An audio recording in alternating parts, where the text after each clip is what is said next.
Starting this week, New York City officials say they'll be strictly enforcing existing laws on short-term housing rentals, and it's causing confusion for renters and owners. So we're talking about services like Airbnb and Vrbo.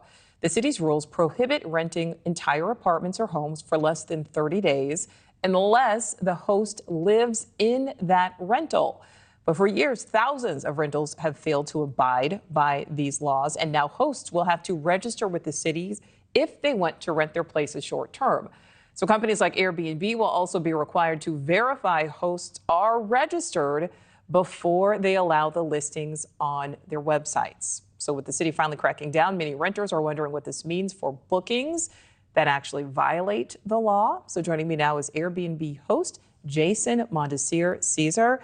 Jason, thank you so much for your time. First of all, what do you think about these new laws? Because I guess they kind of existed before, they just weren't really enforced. Correct. Hi, good afternoon, Nichole.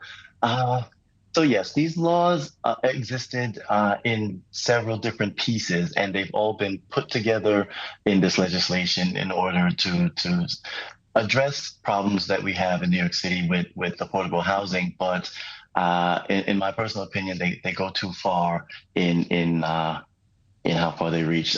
What happens is there are archaic laws around the occupancy of a certain dwelling, as well as restrictions around the use of certain homes, right?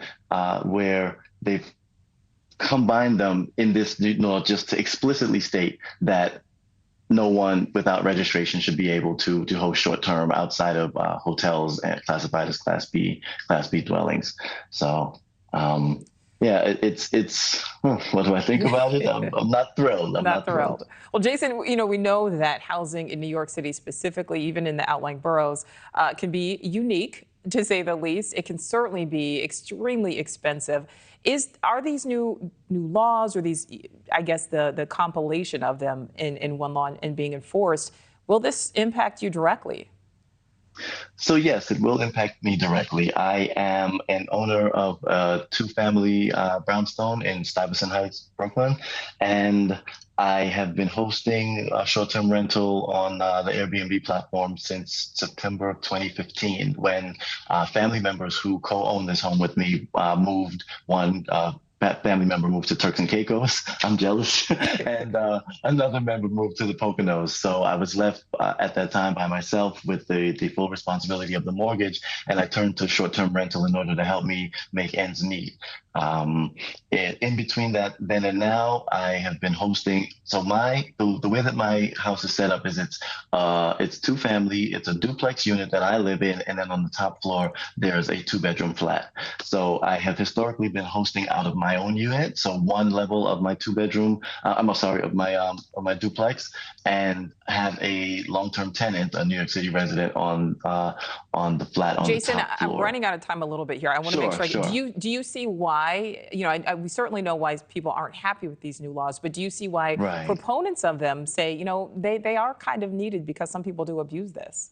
Sure, absolutely. Yes, I know that there are lots of people who buy up huge apartment buildings, and they're turning those into Airbnbs or purchase properties for the explicit use of hosting on short-term rental. However, I think that the law should apply to those people to weed them out. But however, not make room, for one and two family owner-occupied homes who host short-term rental to make ends meet. Yeah, and I know that you are certainly not alone in your opposition to this. So we will see. We'll keep an eye on this, and maybe moving forward at some point it will change.